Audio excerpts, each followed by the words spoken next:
Okay, so removed the heater fan, the dash and the heater fan from the Vanagon. And one of the things I really hate is that even a manual like as complete as this one, with so many pages, just doesn't have any kind of guidance on how to actually repair an electric fan motor, rather than telling you just how to replace one, bolt one in place, take one out, and bolt one back in place.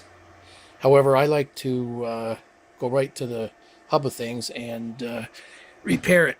And one thing you can find out on this is it actually does have right there a way to change the brushes on the electric motor. So that's kind of an improvement on things. And that means that you can actually rebuild these motors to some extent. And I did get this one freed up. It was completely seized and working again. But it did require disassembling it. And again, they give you no guidance on how to do that.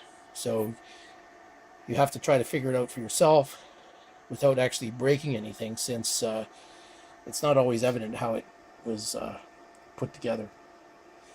Anyhow, show you more. Okay, the motor inserts into the housing like this, and I previously marked it. And then there's some clips that hold the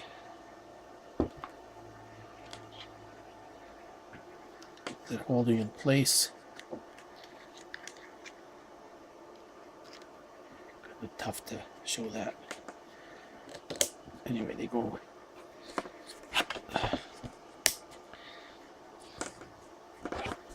And on the other side,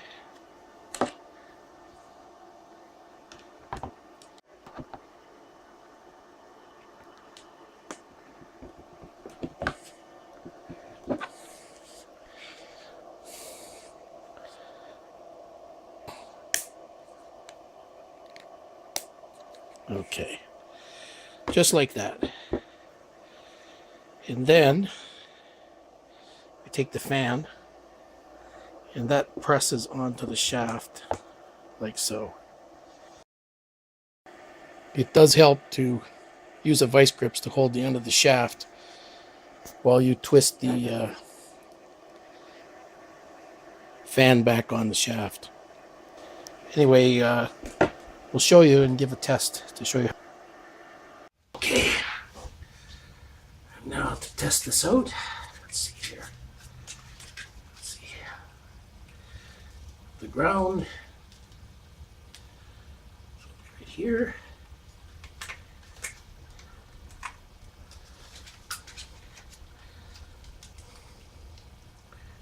Positive. Now, see how she goes.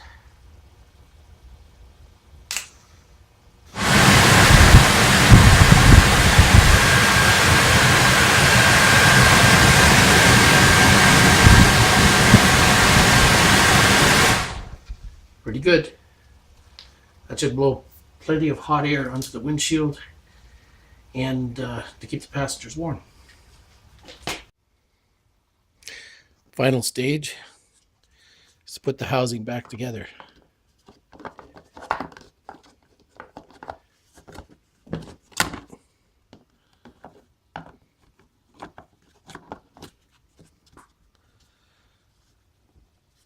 Just like that.